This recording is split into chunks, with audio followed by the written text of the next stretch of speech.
والله يدعو إلى دار السلام ويهدي من يشاء إلى صراط مستقيم. Assalamu alaikum.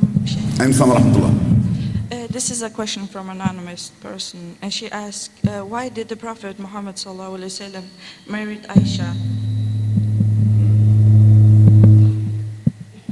I'm sorry. The question. No. It's more. Why did the Prophet Muhammad ﷺ married Aisha at the age of 9? And can one use this example to marry young girls? Okay, the question of the sister is a very good question, mashallah. The question of the sister is, why did the Messenger of Allah sallallahu alaihi wasallam, why did he marry Aisha at such a young age? And can we use that as an example for us to marry young girls the same age today? Is that right? So let's answer this question. It's a good question, and it's an easy question. Now the why of it, nobody knows except Allah. Because the Prophet ﷺ never married any woman except it came to him from wahi. What does it mean? What is wahi? The Prophet ﷺ never went around looking at women and select this one or select that one or say, yo, check this out. Tell that girl I'd like to marry him or marry her. No, Allah subhanahu wa ta'ala mentioned in the Quran, the Messenger of Allah ﷺ never spoke anything from himself. But whatsoever he heard from wahi, this is what he did. Now we know that the Prophet is a man like everybody else, but Allah subdued his nafs. Allah subdued his nafs with wahi, revelation. So he was guided by Allah. He was accompanied by Jibreel alayhi salam. His nafs never came up above the revelation. So whatever the Prophet selected to do, he did it through the influence of Allah subhanahu wa ta'ala and through the guidance he received from Jibreel alayhi salam. So why he got Aisha, we don't know that, because where did the order come from? Hello? Allahu Akbar.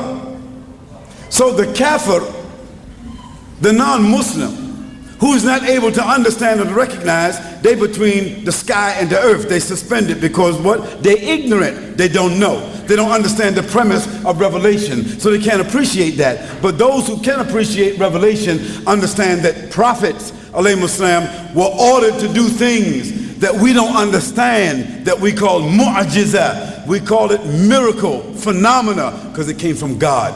So Allah selected Aisha for the Prophet sallallahu alaihi wasallam. That's number one. And when the Prophet ﷺ realized that Allah inclined him towards Aisha, who was Aisha radiallahu anha? She was the daughter of Abu Bakr radiallahu anhu. Abu Bakr as-Siddiq radiallahu anhu. And who was Abu Bakr as-Siddiq? Abu Bakr as-Siddiq, he was a well-known man in Mecca, right? Well-known, honest. He was an aristocrat, a very influential man. He was the supporter of the Prophet ﷺ. He was a companion of the Prophet ﷺ. And Aisha was his daughter. So one day the Prophet ﷺ said to him, from the inclination he got from Allah subhanahu wa ta'ala, he says, Abu Bakr, he says, do you love me? Abu Bakr said, Ya Rasulullah, I sacrificed my mother and my family for you. He said, then I would like to ask you for your daughter in marriage. This is very common among the Arabs.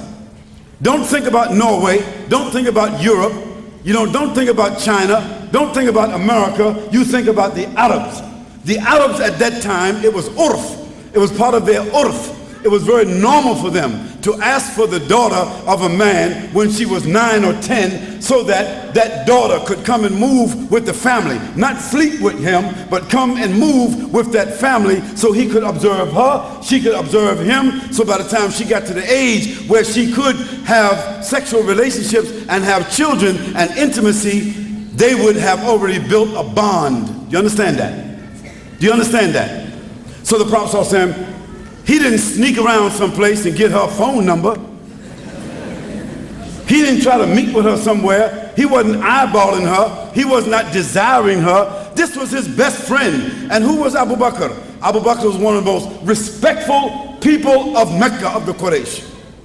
So if some crazy, foolish, ignorant, corrupt, hating people wants to call the Prophet ﷺ a pedophile, na'udhu billah, then this means that the mother of Aisha, the father of Aisha, Abu Bakr radiallahu anh, and Hani, I forget his wife's name, that means they would have had to facilitate the Prophet ﷺ in doing a pedophile relationship. Would that be correct?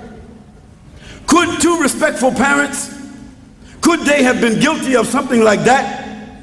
Could Allah subhanahu wa ta'ala have inspired the Prophet ﷺ, but somehow or another he fell out of inspiration and he did something like that? No, that could not be the answer. The answer had to be something different. So the Prophet ﷺ said to Abu Bakr, "Oh Abu Bakr, why don't you give me your daughter in marriage?" And Abu Bakr radiallahu anh replied, he said, "Oh Messenger of Allah, but we're brothers." And the Prophet ﷺ said, "Yes, but we're not those kind of brothers." See, they're not brothers of the blood. They're not brothers of the same family. This means that your daughter is lawful to me. And it is within the context of what the Arab urf, that means the Arab society. What is well known to them, what is legal, what is decent, what is dignified, what is halal, what is clean. So the Prophet ﷺ could not have been asking to do something that was abnormal. It had to be something that was normal. Now let us look at the fruit that came from the tree so we can understand it. Who was Aisha radiallahu anha? She's the woman that memorized the Quran. When the Quran was revealed, when the last ayats of the Quran, the last 6,636 ayats were revealed, 3 months later, Aisha had memorized the whole Quran. Think about that. Secondly, let's look at Aisha radiallahu anha.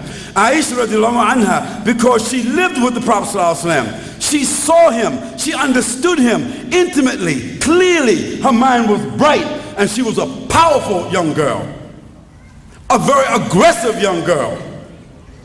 Powerful, aggressive, and deep and intelligent. Memorized the whole Quran. And guess what? She was holding with her, when the Prophet ﷺ passed away, at least 2,600 ahadiths that nobody else knew. And that's why after Abu Huraira radiallahu anha, nobody related to us more hadiths than Aisha radiallahu anha. So when you look at the product, when a girl is raped, when a girl is molested, when a girl has been involved in some pedophile type relationship, she becomes dysfunctional. She becomes, something different. She doesn't know herself. She becomes guilty. She becomes dirty. She becomes dysfunctional. And you see the result of it throughout her life. Is that correct or not? No, not our mother Aisha radiallahu anha. She was the teacher of 72 of the companions of the Prophet ﷺ and the tabi'een and the atba' tabi'een. She was their teacher, our mother. And when the Prophet ﷺ passed away, she was only 18 years old, which means she only was married to the Prophet ﷺ and lived with him 9 years. And when she died, she was a mother of the believers. Is that correct or not? Is that right or not? So that means nobody could marry their mother. So from 18 years old until she was 73 years old, she lived by herself teaching. Which one of the women could do that? So when the people talk stupid, give them some of that history so they can understand who she is. And when you understand who she is, you can understand the context of things.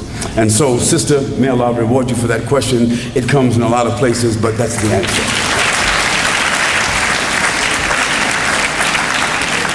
And we say at the end, Allahu A'lam. Say that. And that's for what we don't know.